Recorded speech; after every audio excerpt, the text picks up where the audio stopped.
The end of the world is here, and if you want to touch again, you're gonna need some tools. So here are the best 20 items for an apocalypse. Last of Us edition. Number 1, an ugly child. Having an ugly child with you will make the apocalypse significantly more tolerable. And yes, the child needs to be ugly. It's the apocalypse. If prison can make you gay, the end of the world can make you a pedophile. An ugly child relieves you of that temptation. You gotta be able to think correctly, and you can't be all horned up. Number 2, condoms. Now I know what you're thinking. It's an apocalypse. The hell do I need condoms for? Well, think about it. What are you really living for? One of life's greatest pleasures is smashing. And do you really want to be getting a chick preggers? She's already doing you a favor by letting you put your grimy, I haven't showered in months junk into her. Let's not bring a baby into this hellscape. Number 3, binoculars. Can be used to see potential threats like clickers or schizophrenic people feverishly masturbating. Seeing anyone that's coming is a huge advantage. Number 4, backpack. Gotta have some way to carry around all your items. You can't be strutting around the battlefield with a purse like, hold on, let me just get my pistol. Ugh, I can never find anything in here. Number 5, Brita water. Unless you find a stream or a Poland Springs plant nearby, you're gonna need some way to purify water. I'm not Bear Grylls. I'm not drinking pee out of a sock, also known as the R. Kelly daiquiri. Number 6, crossbow. Probably the best weapon in a zombie apocalypse. It doesn't make a lot of noise, arrows can be reused, and, most importantly, it's totally badass. You see, humans love to assert their status in life, and a Gucci belt was totally pre-apocalypse. You need something that'll make other survivors ultra jelly, and a crossbow is the ultimate in big dick energy. Number 7, dog. A well-trained dog can be the ultimate resource. It's an expert in finding food, can warn you of potential threats, and most importantly, when you get lonely, and I mean real lonely, a dog can,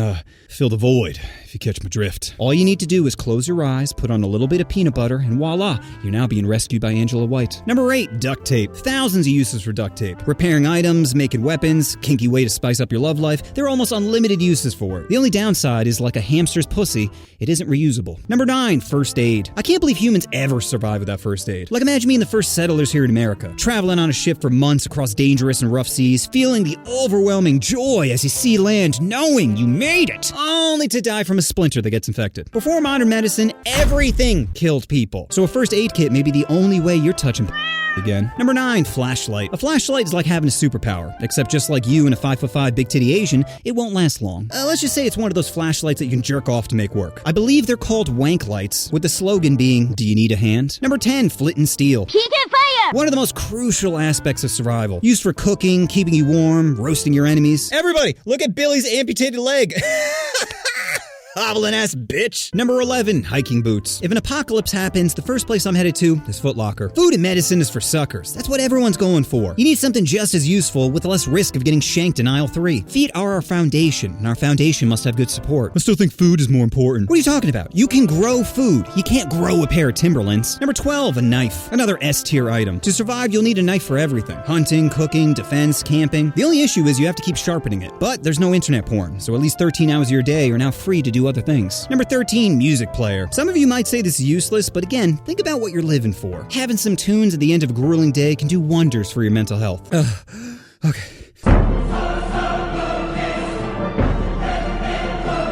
Number 14, a radio. Realistically, this is the only way you're escaping a zombie apocalypse. But at the same time, you'll never know if it's a trap. Hey, if there's any survivors out there, you should come to the Walmart in Los Angeles. We have so much food, shelter, top shelf pussy, and no one is going to shoot you in the face as soon as you arrive. No one is going to murder you, take all your stuff, eat your body. It's not going to happen. I don't even know why I keep bringing it up unprovoked, because it's not gonna.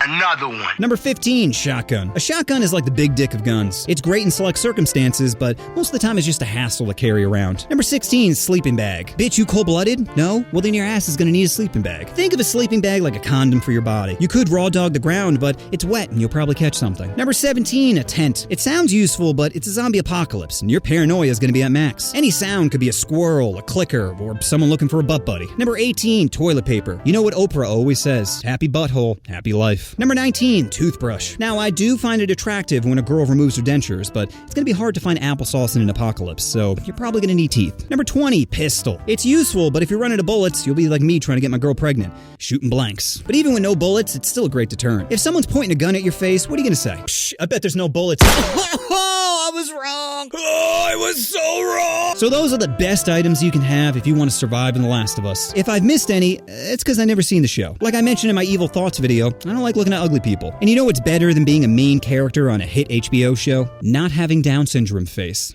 You know what you want to do. Oh, you want to push that subscribe button. Oh, push the button. Push the button.